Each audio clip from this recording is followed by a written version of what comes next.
Welcome to In the House with Barka, and thank you so much for chatting with me, Loren. Of course, thank you for having me. So you are practically one of the most popular teens on social media with over 43 million followers on TikTok. Wow, making them their second most followed person. What do you think makes you different from other TikTokers or YouTubers, and why is it that people, according to you, follow your page or like to follow your page? In my opinion, I think it's my connection with my fans. From the very beginning, I've always had a really close connection with my fans. I've always been really open and honest, and I don't really force anything. Everything that I post is pretty natural and true to myself. And yeah, along with that, I have a really good connection with my fans. So I think that's what's kind of helped me a lot along the way, are those two things, along with, I don't know, I try my best with my videos. I try to make them good. I think you are just yourself. You're real, you're relatable. That's what they like. If you're having a bad day, you'll just kind of, talk about it or whatever it is, right? Is that right? Because it's like they're your online family, as you like to call them. Yeah, exactly. You turned 18 recently. How was your 18th quarantine birthday? It was good. I mean, it's obviously not what I expected for my birthday, but it took a lot of the pressure off for me having to, worry about a birthday party, because 18 is like a big thing. So it took a lot of the pressure off, and I don't really like big parties anyways. So it was fun. It was good. I had a cake.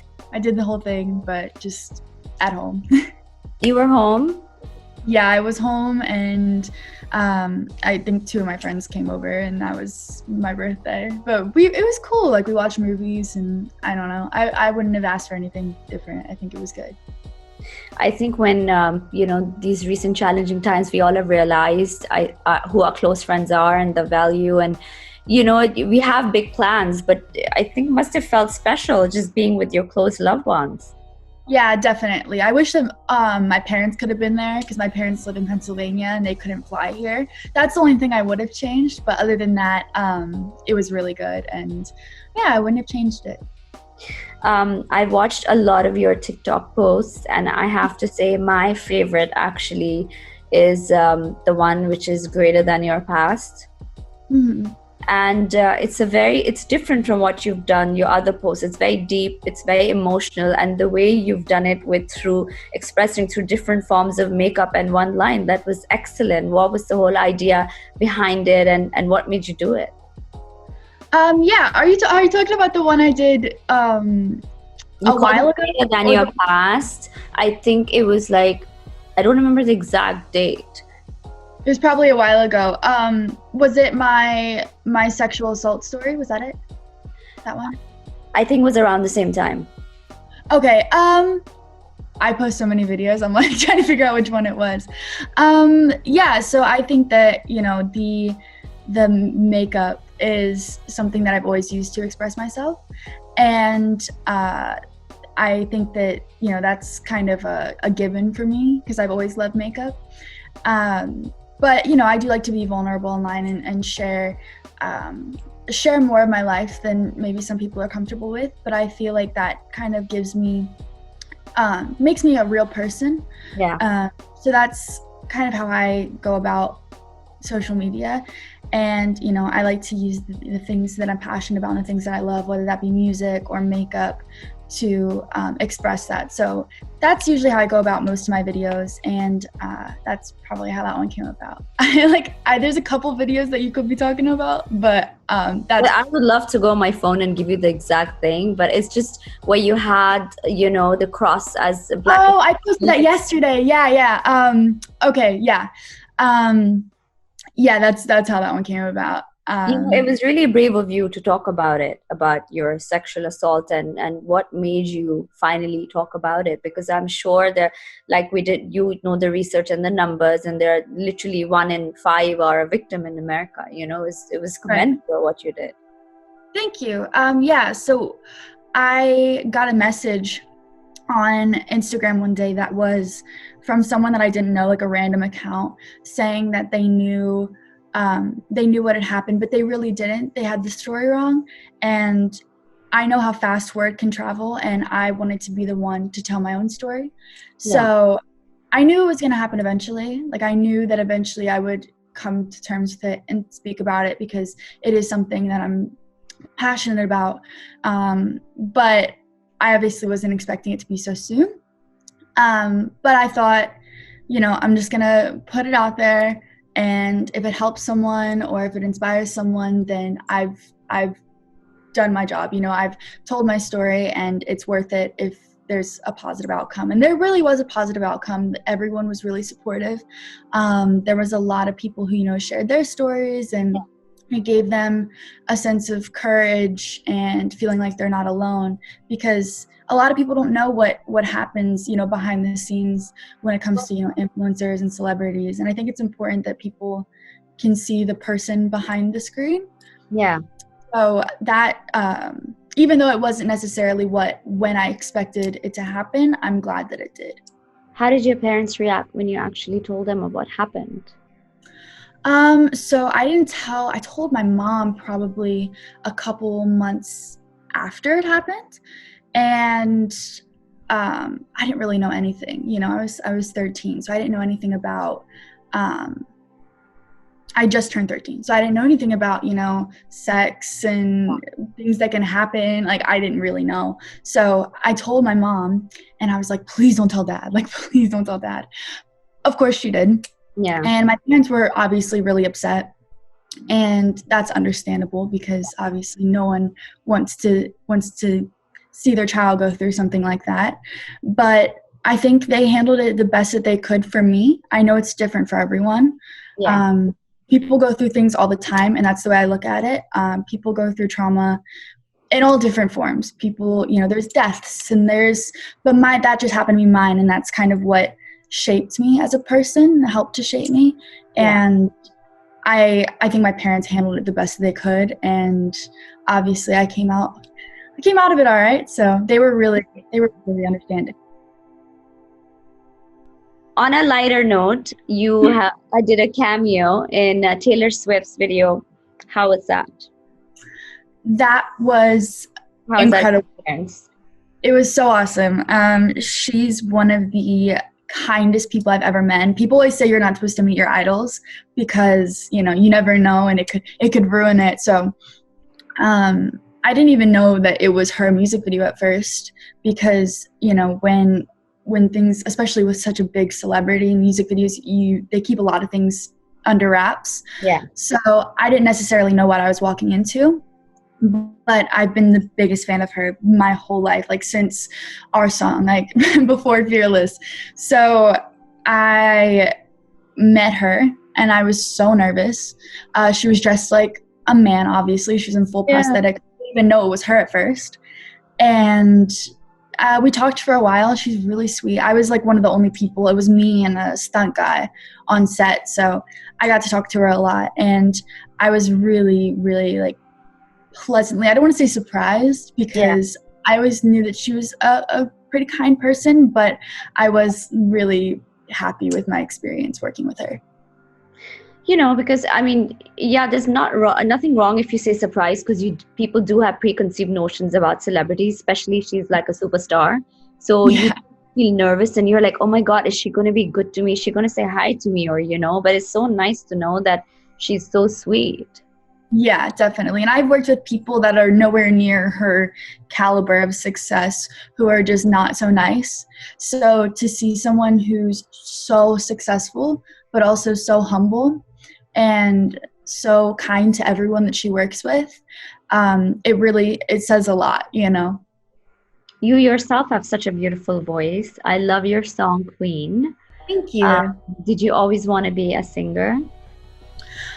So I always sang growing up, but I have an older sister who told me I can't sing. So it was something I had to work at, and I was never super confident in it. And then I went on tour for the first time, like a social media tour in 2015 or 16, I think 16. And I sang for the first time on stage, and after that I completely fell in love with it, and I was like, I want to do this. So it really boosted my confidence, and I think after that I really went, full steam ahead with music. I never wanted to stop singing, so that's kind of what sparked it for me, but I've been singing my whole life. Really, but you are, I would say, like, I love pop songs and I love pop singers, but I think in today's generation, like, I love your voice. It's so refreshing and it's so nice. Thank you so much. That means a lot. Love your Snapchat show, Glow Up. And do you have any more plans for 2020 to like upload more videos on that or do more posts?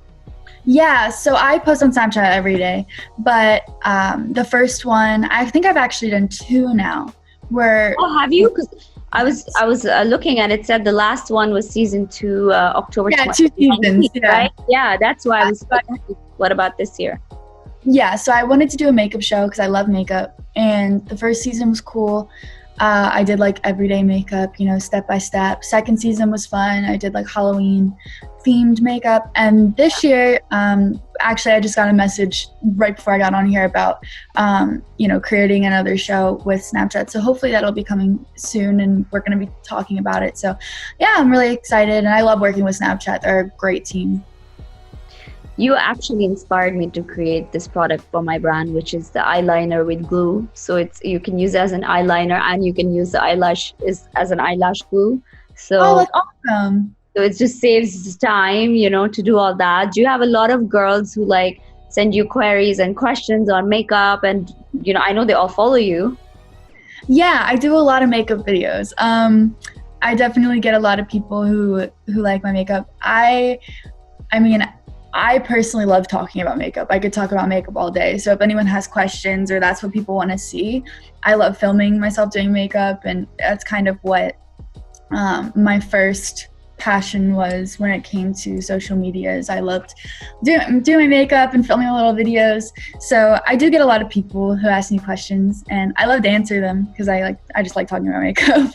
Okay, so I want to do like a short rapid fire on what products. Yeah, I'm going to ask you like, what concealer, and then you tell me which one do you like. Do you like liquid? Okay, so here we go. Concealer. Do you like liquid or do you like more powder cakey one? Liquid. Okay. Which is your favorite concealer, or the one that you use all the time? Tarte Shape Tape. Really? Do you actually like Tarte Shape Tape? Yeah, I like their concealer. Their foundation isn't my favorite, but I like the concealer.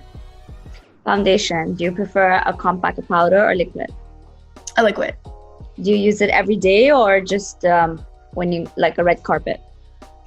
I pretty much use foundation every day, but sometimes I'll wear a lighter one if I'm not really doing anything that day. So I like. Do you prefer? I like the Cover FX one recently, the 24-hour. I have it right here. Power Play. That's what it is. And Estee Lauder is my other favorite one. Funnily enough, I've never actually tried Estee Lauder foundation. I hadn't tried it until Coachella last year. My friend was like, you should try this. It's this one. It's double wear. It's really good. I'm wearing it right now. No, it looks fabulous. And the coverage looks so good. And the color is like exactly like your skin tone. I do my foundation, and then I use concealer like here and here and here and here to kind of blend it with my neck. So if my foundation isn't spot on, I'll use concealer to like lighten it so it looks like it matches better, I don't know. That's what I've been doing. I'm obsessed with contouring, but I don't like where they completely change your nose and your face shape. So yours is really nice, like similar, like on the cheeks and bronzy. What do you prefer? What do you use for your cheeks? I use Hourglass. This one. I have all of it right in front of me because it's on my makeup. And I also found this palette. It was sent to me by this brand called Lovecraft Beauty, who I'd never heard of before. But it's also really nice. I don't know. I like use the crap out of it. Obviously, it's like all broken and stuff. Wow. I'm definitely going to search them up after this. The palette. Yeah, I don't think it's too expensive either. Like it looks nice. I don't know. I find that sometimes eyeliner. What product do you use? Which eyeliner is your favorite? House Laboratory The Lady Gaga one. Oh, Lady Gaga. Oh, that's the one I'm wearing now. Yeah, I love that one. I love her liquid eyeshadows too. Yeah, they're really good. And do you have stick-on lashes? Do you like put them on all the time, or you keep them natural? Yeah, these are fake lashes right now, but sometimes I switch it up. I don't know. I just like the way they look. No, I'm obsessed with lashes. Same here. Yeah, they're my favorite. Would you ever consider creating your own makeup line, or is it in the pipeline? I've thought about it, but I feel like sometimes so many people release makeup brands that it's hard to like, because it's so there's so many people doing it that I don't know. Sometimes I want to branch out and do something different. So I'm working on some other things that are like fashion, beauty related, but who knows? Maybe eventually I'll do makeup. How have you been staying sane and positive, and how have you been during these lockdown times? Because it's the first time it's a global crisis where everyone's affected mentally, physically. How have you been? How's your family? Yeah, so I've been doing all right. I mean, I see my friends and stuff, and I'm working most days. So most of the time I'm busy, so I'm not really thinking about it. And I'm really fortunate actually to be able to work from home because a lot of people can't.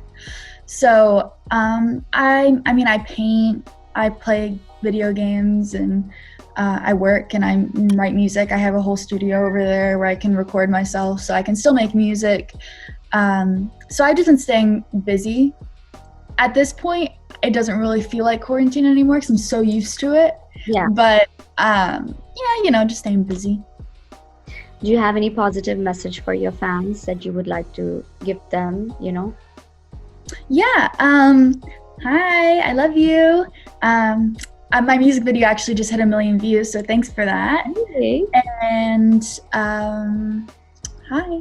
Is there any charity that's close to your heart that you want to request them to donate, Yeah, so obviously right now there's a lot of protesting for Black Lives Matter and things, and I have a lot of links on my Twitter to the George Floyd Fund, the Black Lives Matter Fund, and also for coronavirus and everything that's happening with that. I donated to 𝐂𝐥𝐢𝐜𝐤. So there's a bunch of great organizations that I post about a lot, and there's more information on my channels. So. Amazing. Yeah. I'm gonna take the links off your assistant and post them next to your video so your fans know where to follow to donate. Thank you so much, Loren. It was so nice talking to you. You look really nice, and I wish you all the best in your future. Thank you so much. Nice to meet you. Nice to meet you as well. Bye. Bye.